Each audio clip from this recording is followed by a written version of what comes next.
The No Q podcast with me, Mac 10, and this one is about a trauma-informed conversation. And with me today, I've got two life coaches, Nikki and Carlos. So yeah, welcome.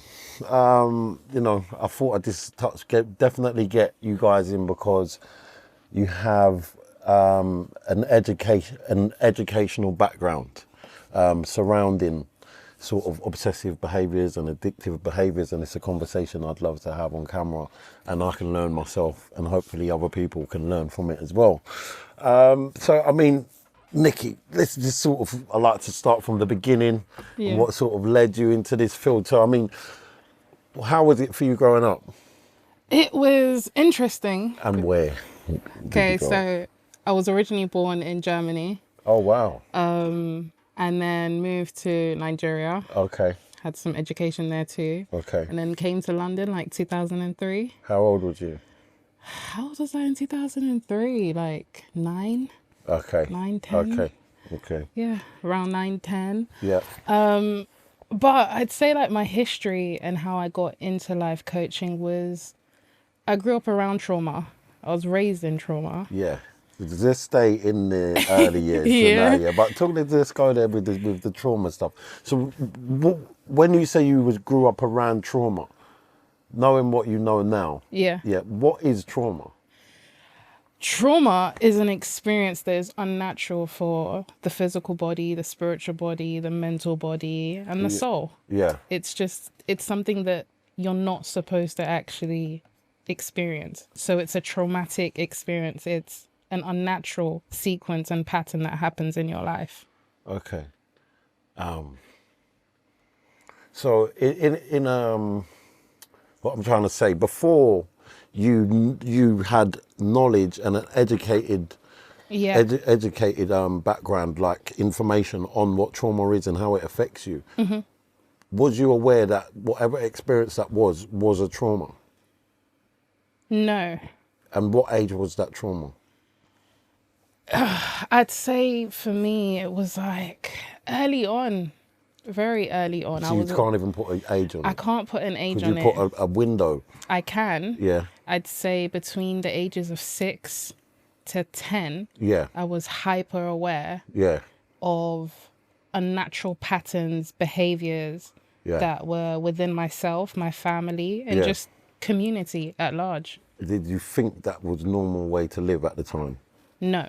No. Because I was a radical child. I was the black sheep, the whistleblower. Yeah. I always knew, because before going into the education that I have now, I deem myself a very spiritual person and intuitive. Yeah. So I always had this sixth sense that this ain't right. Yeah. If it doesn't feel good, I know it's not good. And I was that child that would say, this isn't right. And I was like that with my parents as well. And it caused a lot of problems, because when you've got like a very radical young child that's always like, listen, this is supposed to be white, but it's black. Why is it black? It's supposed to be white. Yeah. In an environment of people who are used to trauma, who think trauma is normal, who think that emotional abuse is normal, it's very irritating for them, because now you're trying to set things right. And I've been like that since I was born. It wasn't like, my education isn't what taught me. I went into education to sharpen what I am. Yeah. If that makes sense. Like to better enhance what I already knew. So that this is interesting. So would you say that you felt you had that, but you just wanted to have it on paper to say, no, you can't argue with me? Yeah, because I know this, and now I've got it on paper. Yeah. Was it that sort of thing? It was, and it was also, I knew that there was extra knowledge I needed to learn. For instance, right now I'm studying neuroscience and psychology. Yeah. And at 18 years old was when I went to study life coaching. Yeah. But I'm now 28 years. Yeah. For reference. So me wanting to learn neuroscience is, again, it's just to better enhance what I already do. Yeah. It's not because I don't have enough knowledge. It's because I want more knowledge so that I could help further. It's like, I believe in our industry, especially when it comes to mental health, you're always learning. And one thing I'm taught at university is that research is the heart of psychology. There is no end to research. You're constantly like checking a hypothesis. You're constantly questioning something. You're constantly probing something. Yeah. Because humans don't have knowledge in full, like we're still experiencing knowledge. Yeah. And with COVID, that was... I want to slow you down a minute. Yeah. I want to slow you down a minute. Go ahead. You're going way forward, yeah. And I feel like this is me speaking, yeah. Yeah, go on. And like, I'm not a professional. I love to let you know I'm not a professional. And it's actually, I've got professionals sitting in front of me. I would like to say, is it fair to call you professionals? Yes. Yes. Okay. Right. However, I want to challenge you. I'm here to challenge you on certain things, not in a challenging way, but if I feel like you say something like, for instance, I feel like you're avoiding your childhood when you're speaking to me. Really? Yeah. I feel like you are, like you've skipped over a part you've jumped forward. You've sort of gone through the trauma part, but I haven't heard how it affected you. Well, I mean, how trauma affected me growing up. I'm dark skinned. Yeah. I was born in a family where my mother's light skin. Yeah. So for like full knowledge, I'm Yoruba by tribe, Nigeria. Yeah. And when you're a black woman living in a European country, the trauma I faced is that of any other black woman, having to go into spaces and places, change your language, change your appearance, sit up straight. Yeah. Like, the world I'm living in isn't designed for me. And even when I go back home, like when I was younger, a lot of it was, I wasn't really allowed to experience myself. What I had to do was put on different labels, put on different, I don't know, images, just so that I could exist in a world that didn't accept what I was naturally. So the trauma I had, the trauma I experienced growing up was very much racial. It was very sexist. Racial and sexist. Yeah. And that was the society you grew up in and around. Yeah. And you found that traumatic. It's not because, correct me if I'm wrong, a traumatic experience is how it makes an individual feel. So that particular experience might not be traumatic to someone else. Is that fair to say? It would be. No, okay, but I'm not saying in specific, but let's say an event that happened someone else may find traumatic. Is it possible that someone else may not find the same experience as traumatic, or is that incorrect? I mean, I don't know how you can't find racism traumatic. I'm not speaking on race. I'm not personally speaking on race. I understand what you're saying. Yeah. I'm just saying in a blanket, like a generic way. Can I add? You want me to add something? Mm-hmm. Awareness.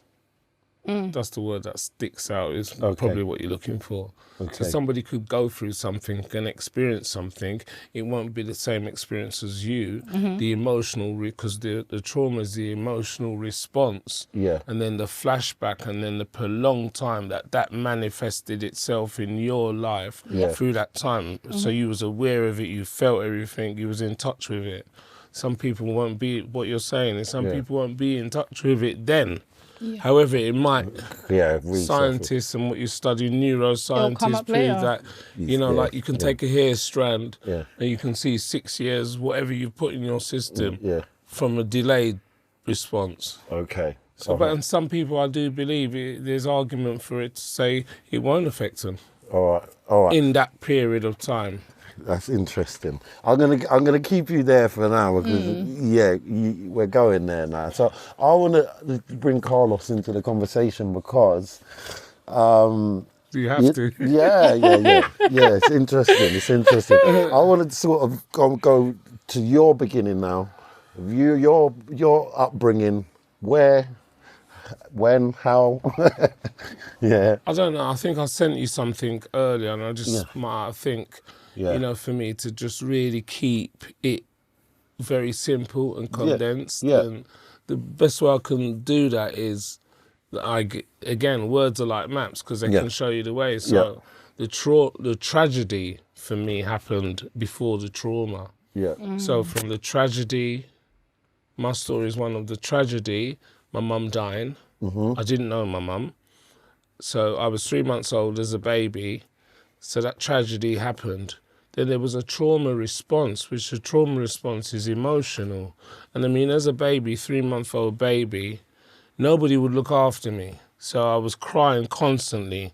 So I've had to do a lot of intensive work on myself. Because if I don't, then I can't work in a capacity, as what you said earlier, to better your understanding of it. Experience is not enough. I've got to know something. You know what I mean? So all the charm and charisma will run out, and I've got to have some bits of paper. Yeah. So the intensive work, I had to go back and see, so what was that baby crying about? How do you know as a 3-month-old baby that you was crying all the time?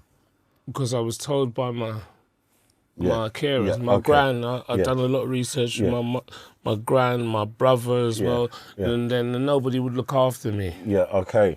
And what made you find out that information, or what someone did say to you, or did you just, was there a point when it's like something's up? I dug a research. I flew to America to see my nan held her hostage, basically, for information.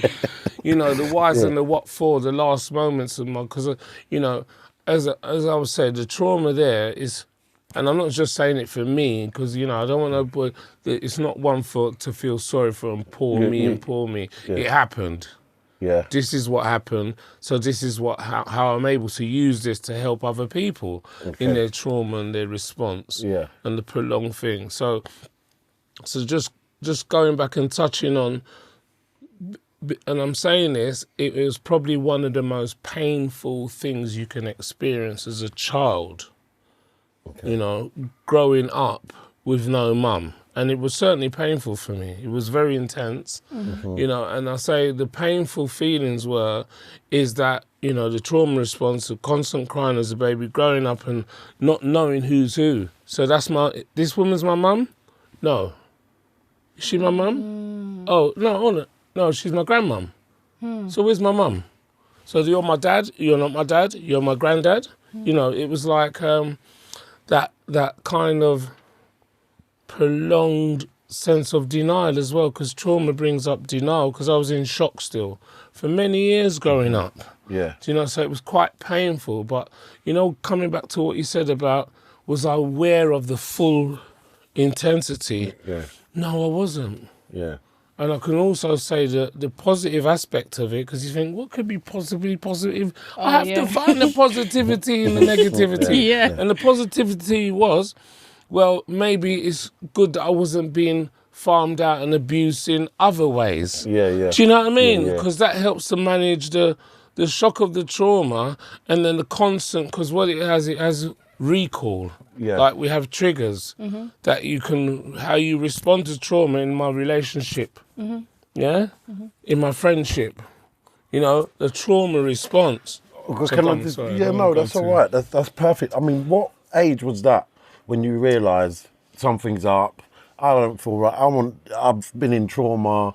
Let me go and find some research. What age was you when that happened? Very early. Because I remember when I was 2.5 years old. Really? They was teaching me to potty train. They would send me to the toilet. And my nan was working. I grew up in Stamford Hill in a Jewish community. We was the only black occupants on the whole street. So she worked with Jewish people, looking after their kids. So I was always in the house. So I remember new pence, and I remember that feeling, because, you know, when you go through your history, the feeling gets attached to it. So the emotional stuff and how I responded now is more of a freedom. So I want to know the information. So what was it? Do you know what I mean? So, yeah, it's not recognising who was supposed to be there for me, basically. Okay. And then they left. They immigrated, my nan. Okay. Because of the death of my mum and other stuff, as I'll come to if it comes up. What I'm kind of hearing in both your stories, even though it's in a positive way, is a sort of rebellion. So you sound like you was rebelling against your parents, but in the correct way. Mind my language, because obviously I may be using the wrong but it's a form of rebellion, like saying this ain't right. I don't like that behaviour. I'm standing up for myself. But the thing is, that's like, because you've said 2 different traumas there. Yeah. Yeah, so there's the race one, and then there's the at-home one. Yeah. Was you living them both at the same time? And what did you want to do about it at that time? Or what was that your way of dealing with it, with the information? At that time, I started writing. Oh, so I'm a writer. Okay. I would write out my emotional pain. Yeah. And everything I'd write down was how I was experiencing it. Okay. There's a poem that I wrote, and it was about the church, basically. Yeah. Because the trauma I had in church was this suppression of your existence, right? It was, you were indoctrinated to follow an ideology and somebody else's theology by a book, but the reality of the people that were in church was different to what the book said. Absolutely. Sorry. Well, no, join it, because you're going, like, you're taking me on a whole other thing. So when I say, when I'm not rebelling against the people, I'm rebelling against a cognitive behavior. And when I say a cognitive behavior, I mean how we smell, touch, taste, how we behave, how we integrate with one another. Yeah. My mother was not the issue. It was the behavior mannerisms that my mother had adopted that she thought was motherhood that I was rebelling against. Absolutely. Wow. So when my mother would hit me or shout at me or call me names, I would remind her that if I loved you like that, you wouldn't want to be around me. Because we all know that. What age was you when you were talking like Man, this? I was like 15. Me and my mom used to tussle. Yeah. And now my mother is an exceptional woman. She's always been. Yeah. But sometimes, like, when you give birth to children, right? I believe each child is going to challenge an essence in you that has to develop, right? Yeah. So I came into my mother's life and my family's tree to challenge the trauma. Yeah. I'm the generational curse breaker. We're not doing the I love that. we don't have money. Absolutely. We're going to church 24/7, but we don't have assets. We don't have property. Yeah. We don't have communication. Like, why do black people always have to be bottom barrel? And then on top of that as well, why as a woman am I not allowed to lead? Like, I would question everything, because the Bible says, and just for further like knowledge, I grew up in a Christian household. Yeah. But then my dad side, they were Muslim. Yeah. And when I was living in Nigeria, my dad and mother, they built their house right next to the mosque. Yeah. And I had a nanny who would always take me to the mosque. So my early years, right, I was going to the mosque. Yeah. Then when I come to London, my mum would take me to the church. Yeah. So I got to see 2 different aspects of religion and how they expect you to behave as a person. But what I always saw, like, the religion is fine, but the people never believed in the knowledge they were teaching. They didn't hone those mannerisms in, So A lot of hypocrisy. Yeah. So it's interesting to hear that at 15 years old, you wasn't playing the blame game and blaming your mum. Was there a point when you did ever? Of course. You did blame her. Yeah, there was times where So has that narrative changed for you? of course, because So now you realise. So that's you speaking now as an adult. Yeah. With the having done the research and stuff that that behaviour she was doing then wasn't her. It's the society and maybe it's been passed down. It's a generational thing. Yeah. And that's very powerful.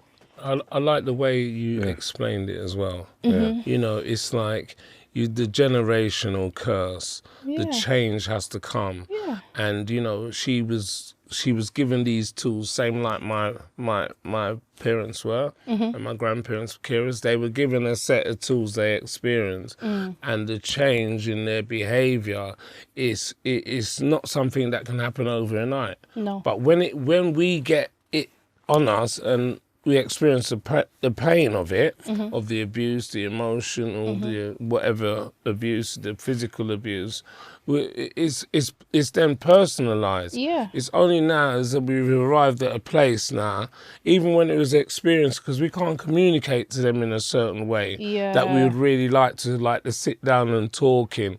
Because I would sit down and talk with my kids today and listen. See? They don't want to listen. Can I just also add something that I think I should say about my story is that my parents got divorced when I came into the picture. Yeah. My parents got divorced, and my dad had this claim that I wasn't his. Oh. So now my mother's light skin and my dad's dark skin. Mm-hmm. All my mother's children are light skin. I'm the only one that came out dark that looked like him. Yeah. So he was a bit like, what? Mm-hmm. But either way, because they got divorced, the trauma I faced was abandonment from my father. Okay. Because he was out the picture. What age was you when that happened? When I came to the UK. What so that's like 9 years old. So you felt 8, 9. And your dad had lived with you the whole period. But he completely, it was like he became a ghost. So for someone who is your best friend, because I love my dad, I honor him. My dad's an artist. Yeah. Right? A PA, like he's a very affluent man. Right? But the years of abandonment where those were the years I really needed my dad. I needed him to put me on game about men. I needed him to. Oh, you're going so fast there. I'm just like. But I can. Let me know if you want me to slow down. No, because you go. Let's go. But like, I just the trauma of abandonment, right? Yeah. So 16-year-old, 15-year-old Nikki, 14-year-old Nikki was around a lot of predators and pedophiles in the church. Right, so that was when I say I had like the religious, that was the trauma. Because you're a pretty young girl. Everybody's like okay. You know, but it doesn't excuse the fact. I can laugh about it now, but if you were talking to 14, 15-year-old Nikki, everyone would tell you that I was the angry black young girl because I had nobody to defend the fact that older men were taking advantage of a young woman. Okay. So I want to ask you two things, and then I'm going to skip back a bit, yeah? Yeah, go ahead. Because, one, has that affected your relationship with your dad, yeah? Yes. Has that affected your relationship with men, like in terms of a boyfriend and things like that? It did. In what way did it affect them? I did not feel safe around black men. Because why black men? Because it was black men who created the trauma I lived in. So if it was a white man, would it make a difference? Yeah. I also didn't feel safe around around men in general. Can we just say men? We can say men. Yeah. We can say men. Yeah. So you didn't feel, what made you not feel safe? Because my observation of girls with daddy issues, let's say, Oh, what would be called? No, I'll call it what it is. Yeah, no, it's daddy issues. This is coming from a naive place, so you can't put me in my place. No, you're right. It is daddy issues. So my experience. It's all right, Mac. Yeah, true. Yeah. I'm not gonna get mad. No. So it's the opposite. It's not they feel safe. It's more of a clingy. It's more of an attachment. They have more attachment issues, where it's more clingy and more codependency, let's say. I think because, right, I'd say the way my personal experience, when I say I don't feel safe, I have so many amazing men around me that I love. Yeah. That I teach, that I edify. I don't have an issue with black men, white men, just for reference, before y'all start coming for me. But at that time, I didn't feel safe because I wasn't safe. Okay. Right? I had experienced situations that my right was taken away. Yeah. My voice was taken away. Yeah. And as a young girl, like when you're in situations where you can't defend yourself, you're going to get angry at everybody you felt was supposed to be a pillar of protection. Okay. And my first pillar of protection was my dad. Okay. Because living in Nigeria, my dad would patrol the whole area when we went to bed with a gun, because he was also in the army.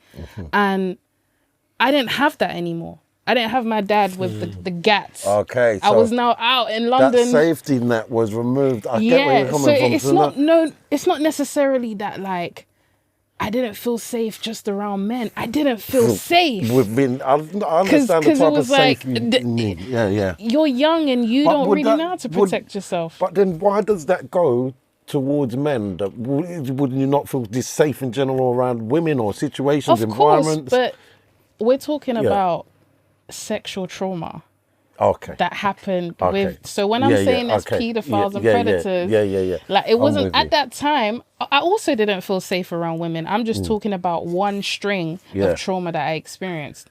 But if you want me to pull out the whole root, I didn't feel safe around people. I didn't want long relationships. I didn't want long friendships. I'd cut people off very quick. Right. So this was the post trauma. And I just didn't want to have any closeness to anyone who could break my heart, mind, spirit, or soul in that way again. Carlos, what's your thoughts on sort of the topics what Nikki's speaking about, abandonment and, traumas? Well, there's so much what Nikki talked about that I can totally identify to. Because as I was saying about from my who's who, where's who's that, and all that, trying to manage because it's about fitting in, isn't it? Where do I fit in this family thing? I did feel loved by my grandmother, who I thought was my mum, and the abandonment, because she left. She left me and went to America. At what age was you when she left? 5 years old. Wow. And because my granddad was an alcoholic, as what's called alcoholic. Yeah. You'll see me doing this label thing throughout. Yeah, because I like to smash open labels and get to the real matter of who am I? Yeah. And it's about all this who am I? So the abandonment, but with abandonment comes rejection. I don't think you can get away from the two. Oof. So, but it's how, did you mean to reject me? Yeah, so that's how you take it as a child. Yeah. But I know today my grandma never meant to reject me and abandon me. She couldn't do nothing else at the time. But that doesn't matter at that time. Yeah. So it's what I go through, them painful feelings of... So you felt rejected? Yeah, but I couldn't understand the feeling. All I just had this feeling inside me, like the mic come off of me, is... where have you gone? Do you know what I mean? It's where have you gone? Why have you left me? Those are the questions that I was in my own head about for God knows how many years. And then being left with these other people. It's all right, just keep talking. These other people who I call my dad's side of family. Who my mum's side of the family was at loggerheads, they was at war with. They didn't like each other. I mean, my mum had just died. My dad was only 15 years old, so he was basically a minor. Wow. But as a man, they don't look at it so much. But I have to say, I would say to you, he was a minor at the time. While they was carrying on. She told my mum he was 18. So when you went to live, did you live with your dad? My dad's parents. My dad was 15. He had 15. I think by the time I was born, he was 16. Did you have a relationship with your dad at that time? I didn't know who my dad was. You didn't know who he was? No, I didn't know who. I saw pictures and I heard them talk about him. But again, so who is this man? Because my granddad had other sons. So I had uncles. Do you know what? So 5 years old, I'm just thinking of, because I must have cried for months myself to sleep. You know what? My grandma. I've got to be honest. Mommy issues. You sort of brung that up for me because I had my child when I was 15 and I was 16. And I can tell you how I felt in that moment, that I didn't know what responsibility was. I was embarrassed, all of that sort of stuff. And it used to be spoken to me as a sort of shame thing. So people would shame me. Like I was in school and then when I left, the child was born to, it was like, oh, you got kids, he's got kids, he's got kids. So it was like a shaming thing. So I felt a bit embarrassed. So my kids used to stay, and by the time I was 17, I had like 3 kids. But they used to spend a lot of time with my parents at my mum and dad's house, and I wouldn't be there because exactly. So it's this, you know what I mean? A dynamic. To hear you say you felt rejected, and I don't know how I may have affected them in that sense. Do you know what I mean? So it's quite good to understand the feeling, but that's the thing is, you know, my head wants to live in the past. Yeah, it wants to,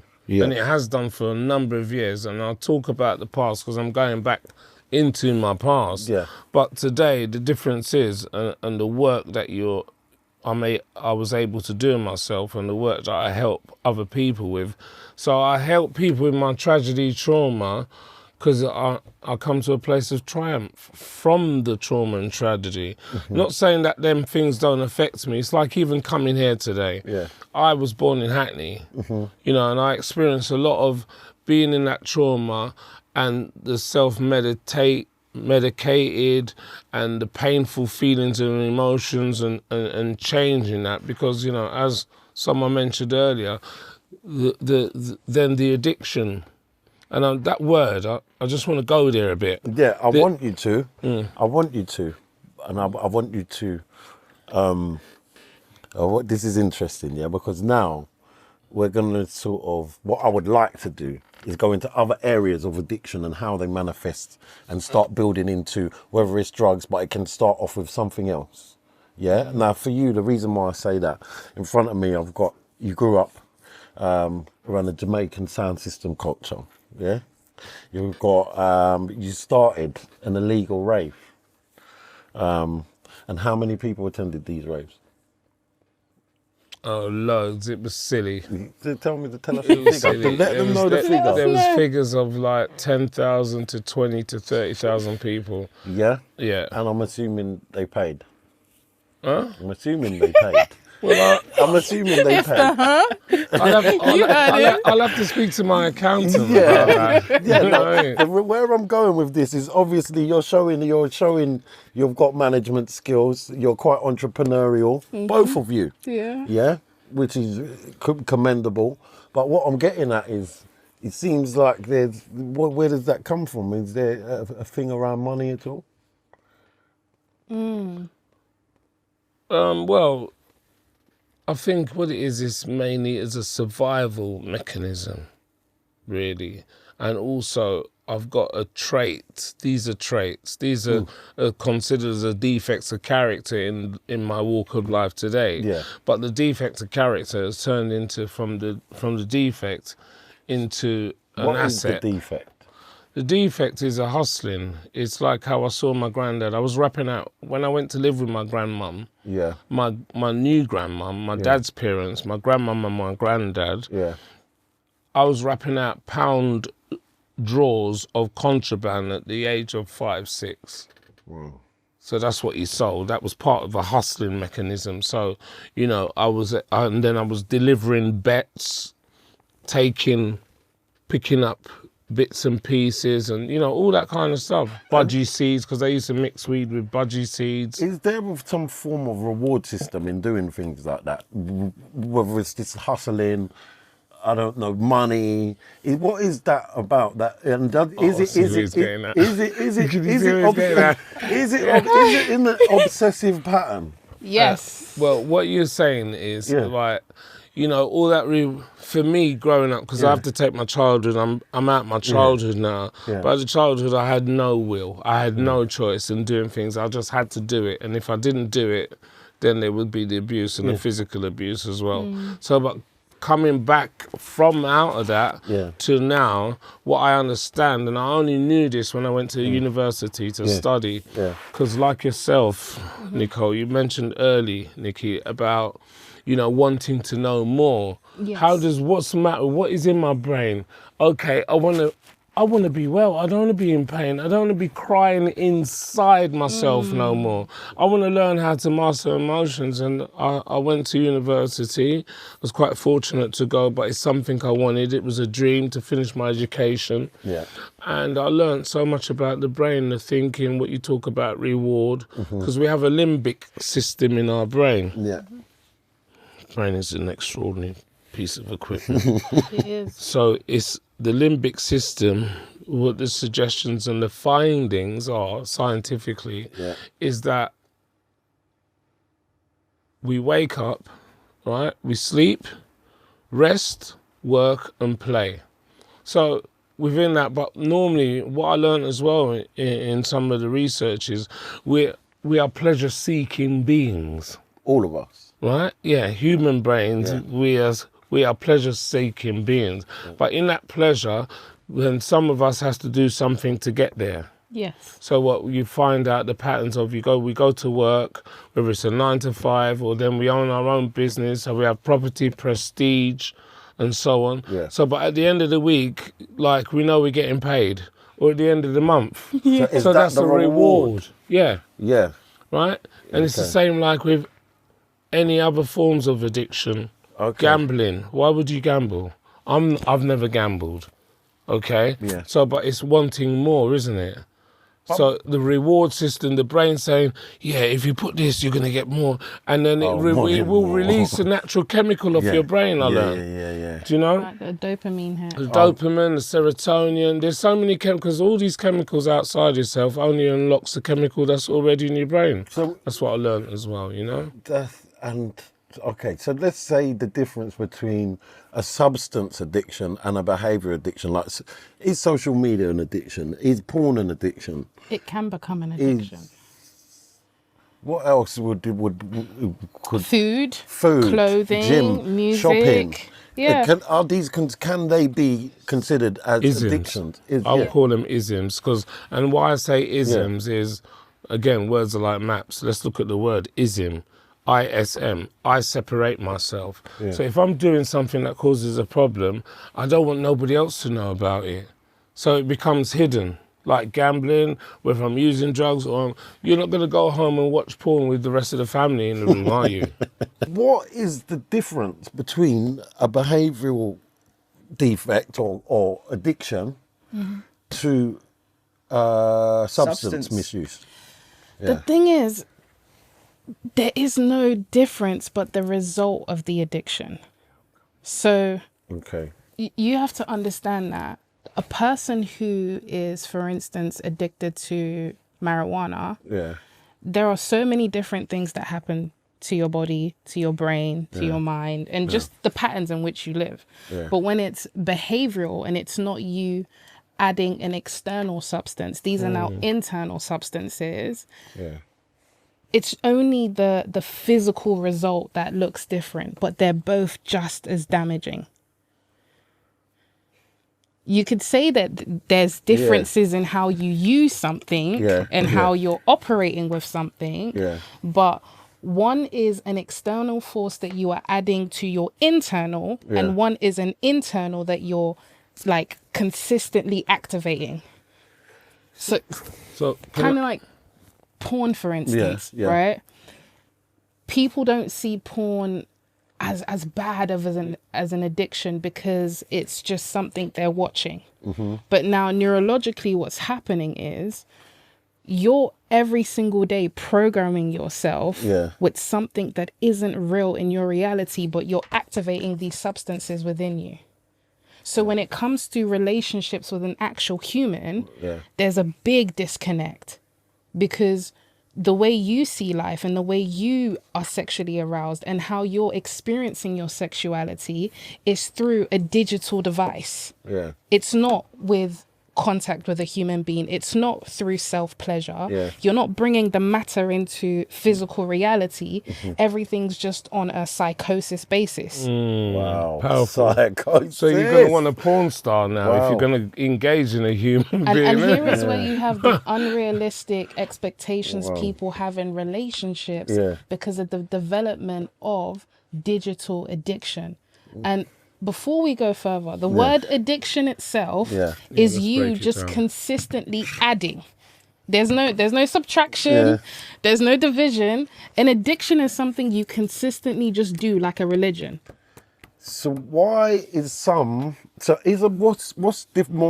makes, for instance, I'm in recovery from my drug of choice was cocaine, and I could not stop for the life of me on my own, and I still every day have to address my addiction, with whatever way, shape or form I've got to do stuff throughout the day to make sure that I don't go backwards. So it's almost like unprogramming that, because I've been using for 23 years. So I'm almost undoing rewiring. That's why what they call it.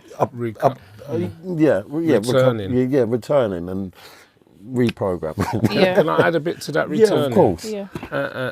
And I want to come in to touch on what you said about the one of the scientific terms I learned about the actual word, because I want to break it down again. The addiction, and in a scientific definition is how you react to something. So we have an addiction of substances, is what you explained. Yeah. So it's how my brain reacts, because we don't all react the same way. So you have people that has had drugs, recreational, experimenting, and that's it.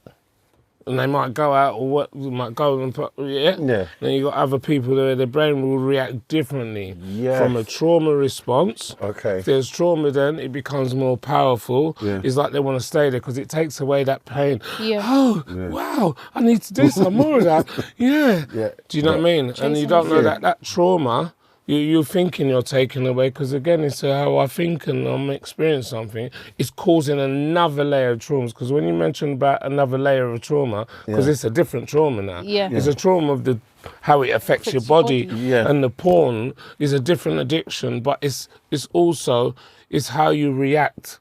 I wanted to ask this question. Yeah, go on. So why, can I do the same amount or do a certain substance and someone else can do it, and what makes me the addict and them not the addict? Do you know, like some people can maybe able to do it, put it down, leave it in the cupboard, walk away, not do it. So that's the thing why I probably, and even from substance to substance, or like I stopped smoking weed 13 years ago, and I just stopped. I just stopped, but I can't do that with nothing else. I just want to put one word into the conversation. The word's escapism. So just throw it in. We will cover that. We will cover that. Especially with how you're describing. So how you're describing your addiction. The thing is, focus less on the substance.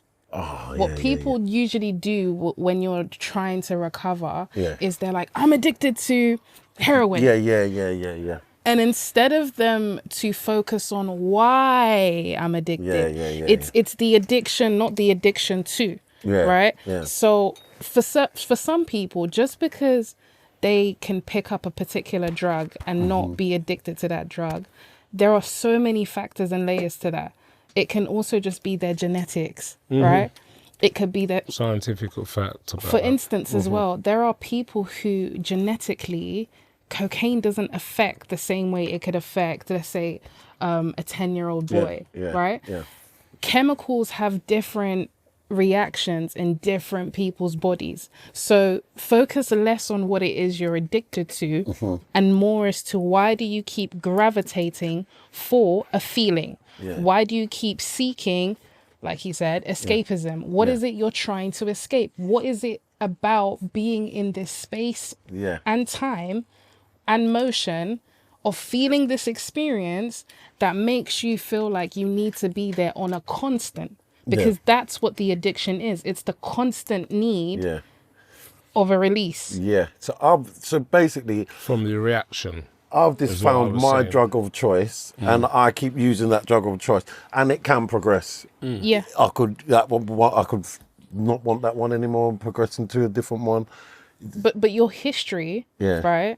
So cocaine, for instance, the way it hits your body is completely different to weed, right?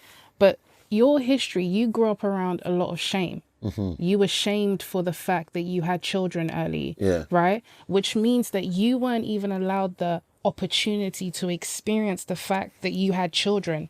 You couldn't embrace that you was a father. You couldn't embrace your fatherhood. You had to spend a lot of time shielding yourself whilst trying to learn fatherhood, whilst trying to learn who Mac 10 is, and then understand communication, and your neurons are still developing because you're only 15. By the time your frontal lobe develops, you're at like 30. So your development, personal development, was interfered with society's agenda, right? And just because, and I'm not going to call it a mistake because things happen, right? I don't believe children are a mistake. Like, imagine saying to someone, your child's a mistake. You had children at 15. Your body was well and able to, right? Instead of your community to surround you and support you, and I'm sure there are people who did, they went to the shame. And you see what that shame does to you neurologically is you start to now self-reject. You reject yourself. So now you don't respect yourself because you've been told what you've done is it's not respectable. So you're not allowing yourself to actually play the father role. You're now like trying to figure out, where can I find respect? And sometimes a lot of people go into drugs because that's the only time their mind can quieten down the pain that they've been experiencing. I get it. And Carlos, I want to hear your take on this. Well, I was, as Nikki was talking, and the question was raised, because it's good to stay on the subject, because this is different subjects, but it's all the same thing. I see it as, you know, it's a blanket you could put over it. It was the escapism, and I have to look at when did it stop for me escaping what I explained to you about my history, my past, the emotions, the feelings. My mum still hasn't turned up. But it's okay today. And I could laugh about that. I couldn't bring myself to say it because I learned, I had to ask for help. Okay, because my brain, going back to your brain, touching on, my brain will work out a question and answer itself and be happy with it.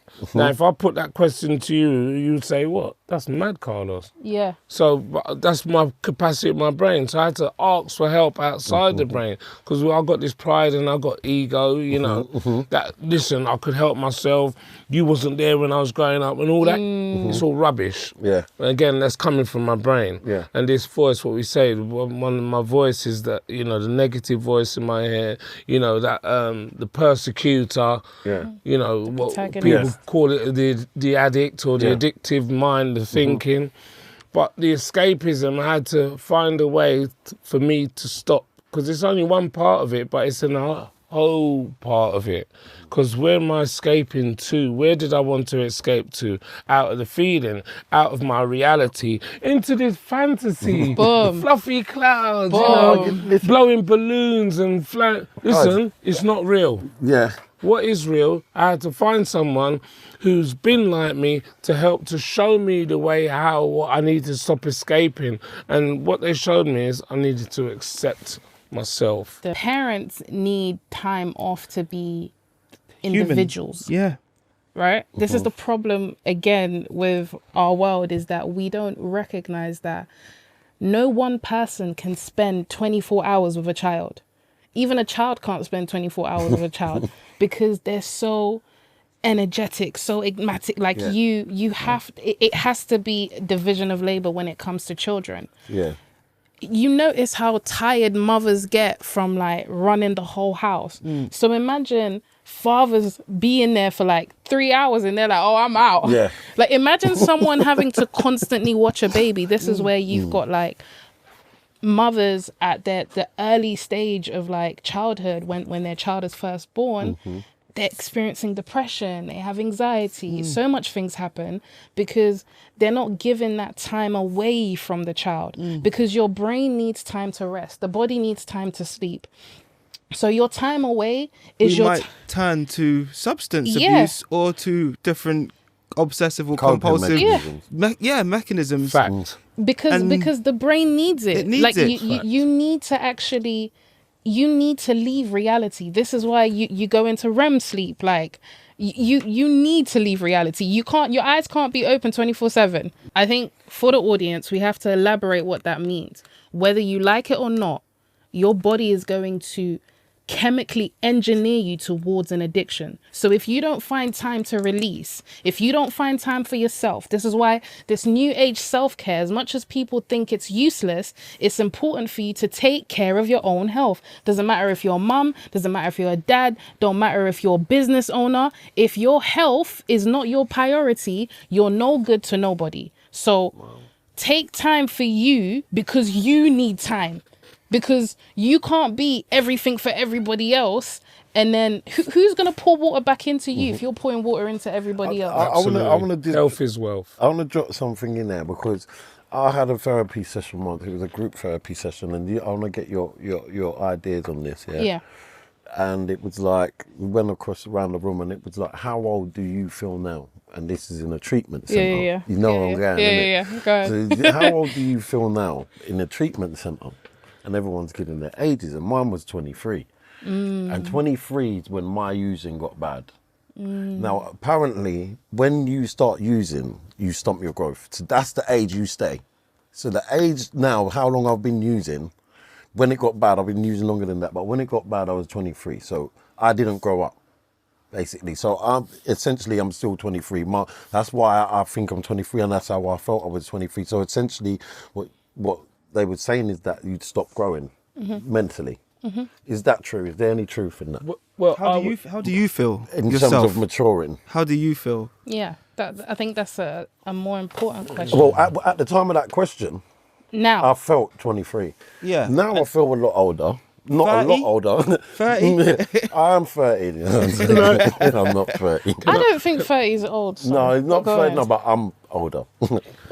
Can I say, is that from a psychological or emotional growth? Because there's two different growths here. You don't seem like you don't come across like you're 23 psychologically to me, no way. No. Emotionally, I don't know how you feel about yourself, so I wouldn't really know that question unless you know, your self-worth, your esteem, what we spoke about. Well, maybe I feel like I'm living in that 23-year-old of the things and my aspirations at the time of what I wanted, where I was. So I hadn't left that. Do you know what I mean? I'd still living there. Like I still wanted the same things. I'm still chasing the same things. Those sort of things, maybe.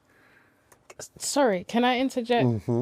But why is that not growing up? What if your dreams are your dreams? My dreams are my dreams, but then there's reality and maturity about. There was something. I feel grown. It depends what your dreams were. Okay, but I just think sometimes people, we have this ideology again that we're supposed to grow up to where? Because Conditioning. Because think about it, right? Yeah. One thing I love about myself is who Nikki was at 15. She's still here. 15 Nikki didn't die. In the 28-year-old body I have, 15 exists. So does 11. So does 10. That's how we have, that's what child stuff. So 15-year-old Nikki, she charges 28-year-old Nikki. If 20-year-old Nikki says, I can't do this, 15-year-old would be like, what are you that had 3 jobs? 3 jobs and you were hustling. I like that. So sometimes it's not like, look at the full perspective of yourself and the age you were at 23. Yes, there's the trauma. Yes, there's the addiction, but there's also Mac 10. And who Mac was that? Yeah, you gotta be like, it's all right to own yourself. I think that sometimes, what does growing up mean culturally? Does that mean having to wear a suit and act in a particular way because we think that's what growth is and that's what maturing is? I believe true maturity is being able to use the highest knowledge to your advantage. If you're struggling with knowledge, then you're not yet mature.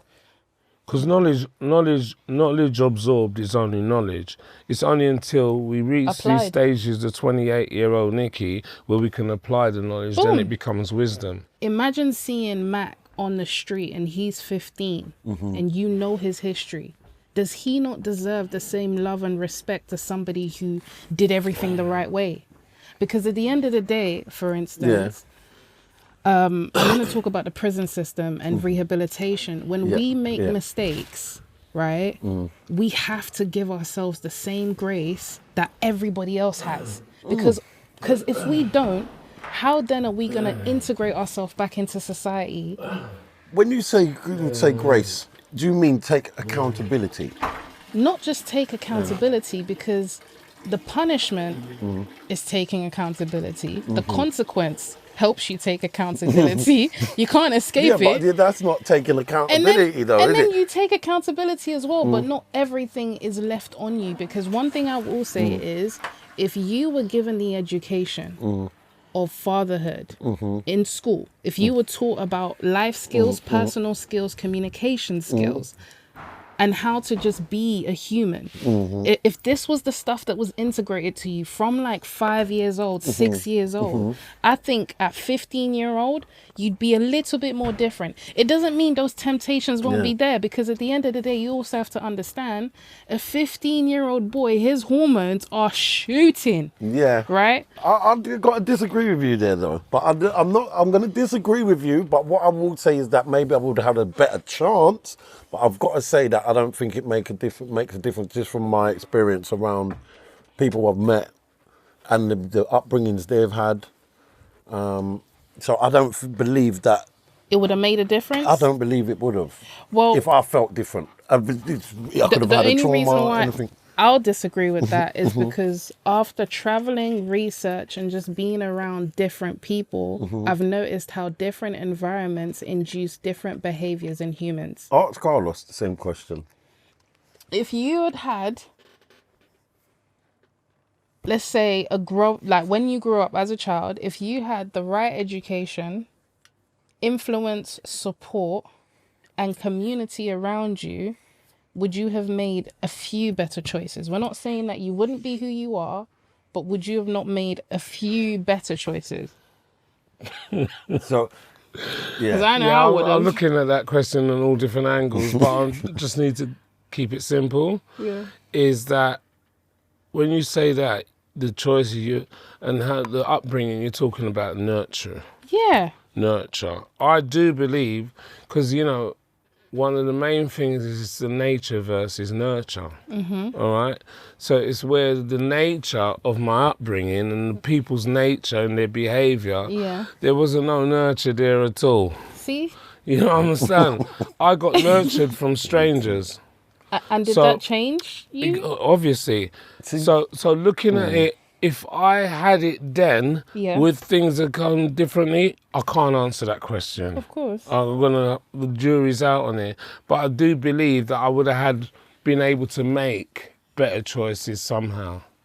Whether them choices, I would have took them choices and still done the damage to myself, I don't know. But you understand? Because before we go, the thing about the blaming is that there are people that have to also take accountability in your story. It's not just you. Yeah, no. You didn't live in an isolated island. No, I get that. So take your account, because that's what accountability is. This is mine, and you have them.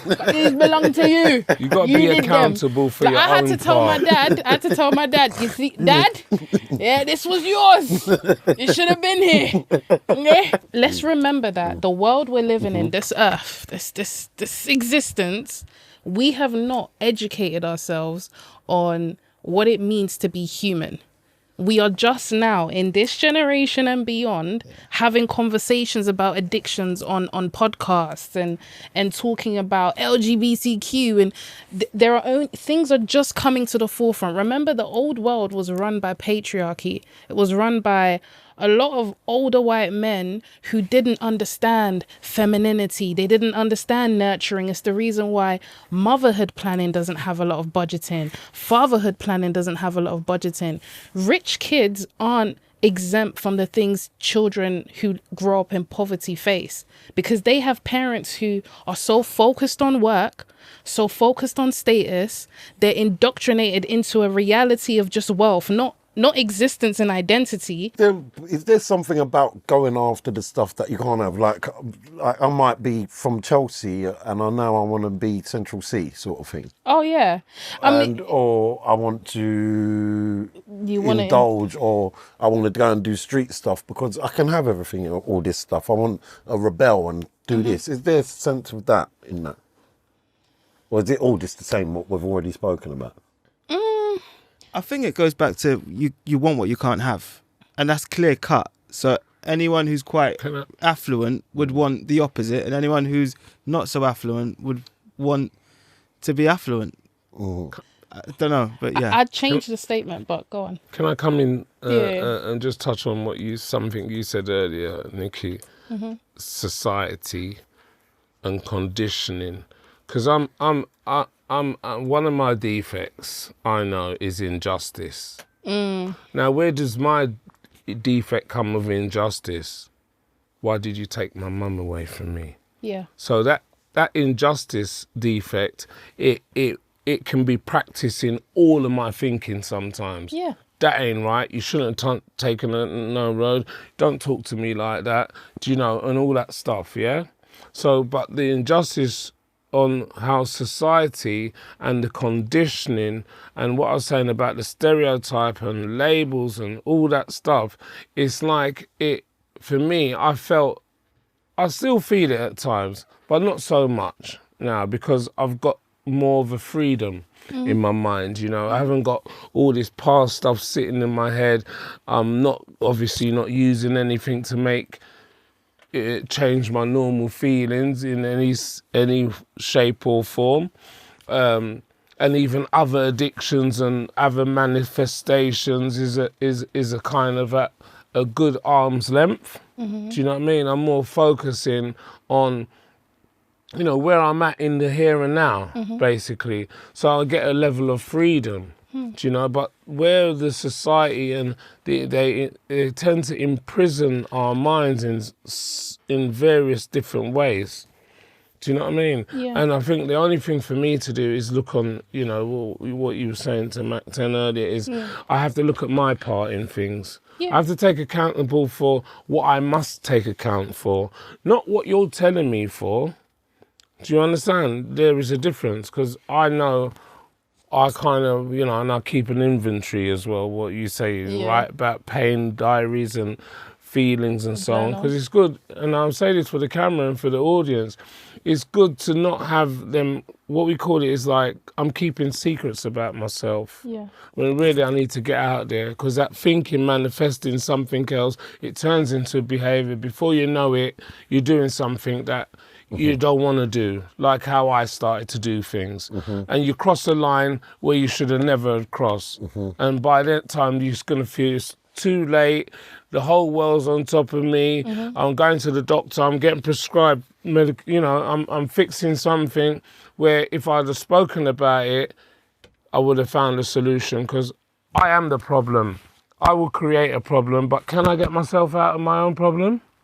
I need help. We need other people.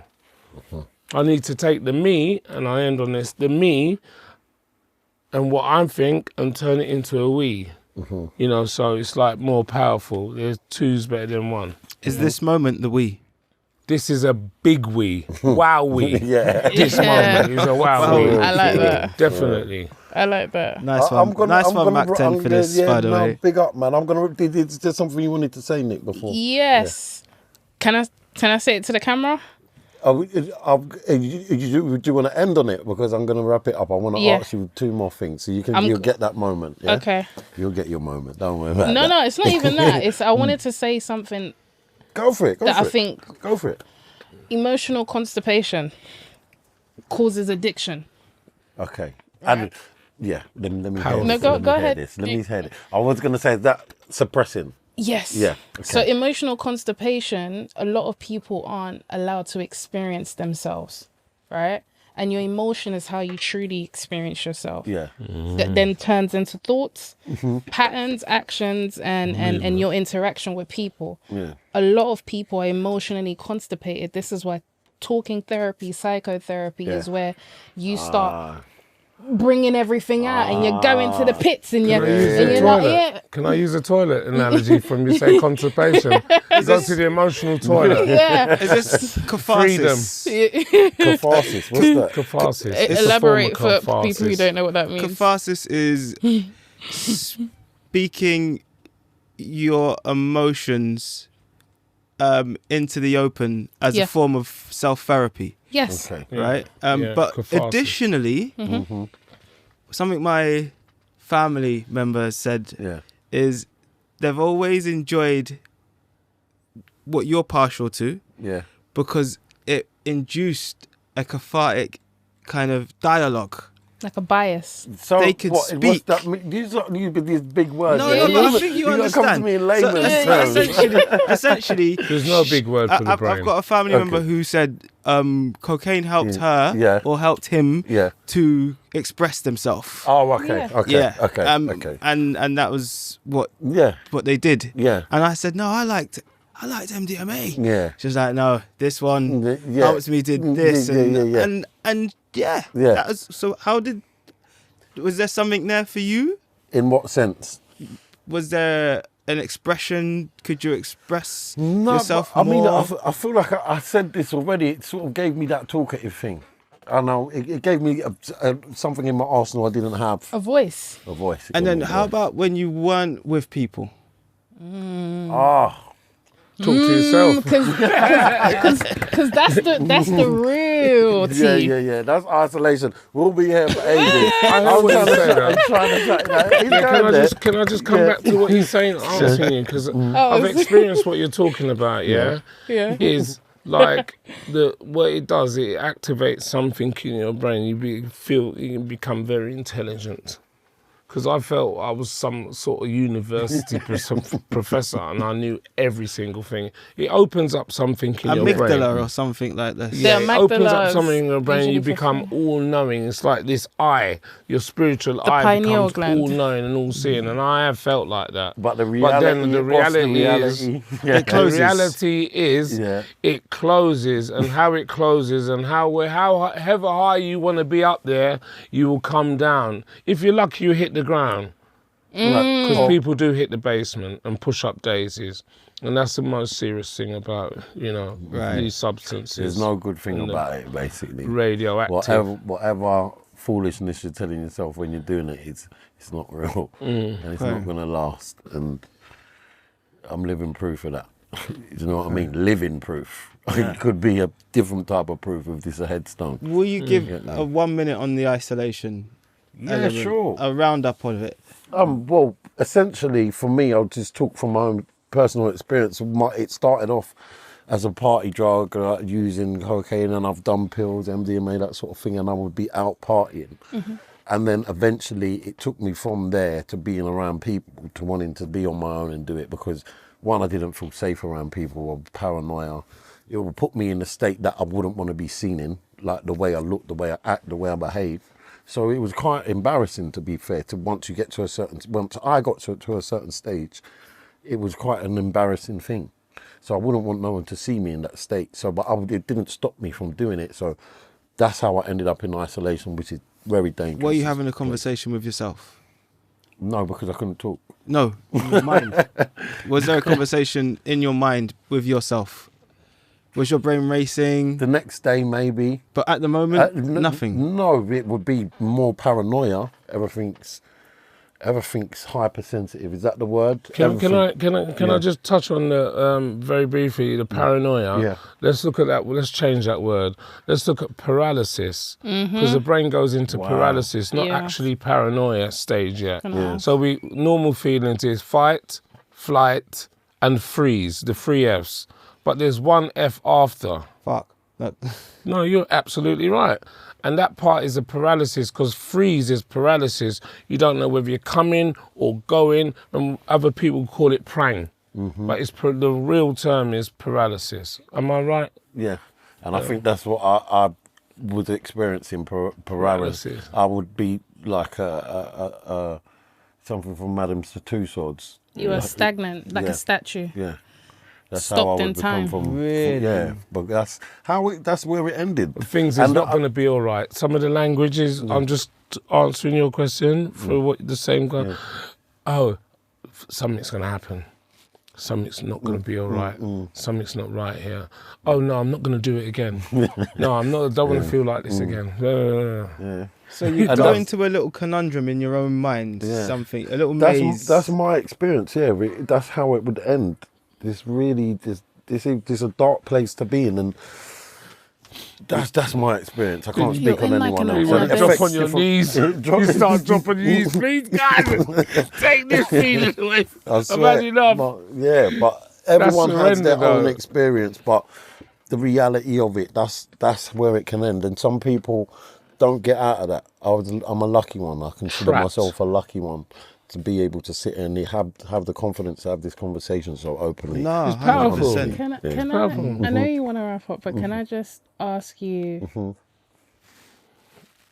now where you're at, what are the things you do to support yourself moving forward? Okay, so I do a lot of therapy-based work, so a lot of speaking. I speak with like-minded people who've been through similar situations. I read a lot around recovery stuff, based books, and I've got a mentor who's got a lot, a certain amount of clean time that's been in recovery and a lot of experience around it. So then I will call them every day.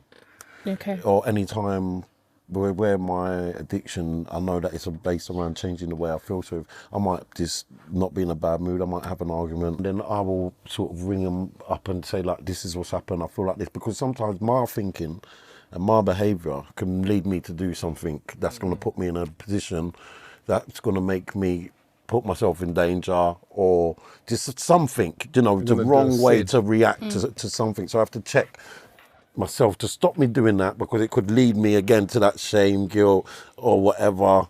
Could make you lead in a seemingly irrelevant decision, we call it. Yeah, exactly. And then you put yourself in a dangerous situation. But what you're saying is that you've got to have somebody else in your head away from your own brain. If you are battling with addiction, what I'd say is find a support system as soon as you can.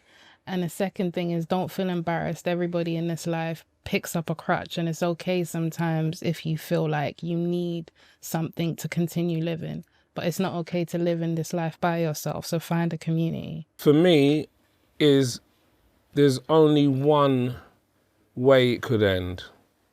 If you don't get somebody else and talk about your stuff, your trauma, these feelings, because the feelings won't kill you. But the substances and other self-harming ways that you may feel is self-fulfilling, they become self-harmful. The only way is actually to actually surrender and to talk about your problem and let go, and kind of come to a place where get honest with yourself and look at the truth. What is the main thing that you are doing to cause yourself creating this movie where you're the only person in the movie? You know what I mean? Right? Yeah, and I'm speaking from experience, so yeah, I'm gonna end on that. Yeah, just ask for help, and at the end of the day, I had hope. Somebody showed me hope.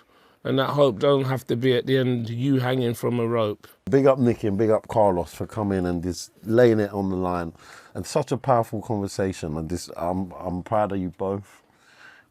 From what you've shared, from what you've come from, what you're doing now. It's growth and it's hope. Yes. For anyone who's going through this stuff, you're showing you don't need to live in it. You can fight it, you can win, you can come out the other side, and living proof is here. Change. It's possible. More than possible. So yeah, man, thank you guys. Cool. If you have been affected by anything in this episode, or you require further support, check out one of the links in the description. And just don't suffer in silence.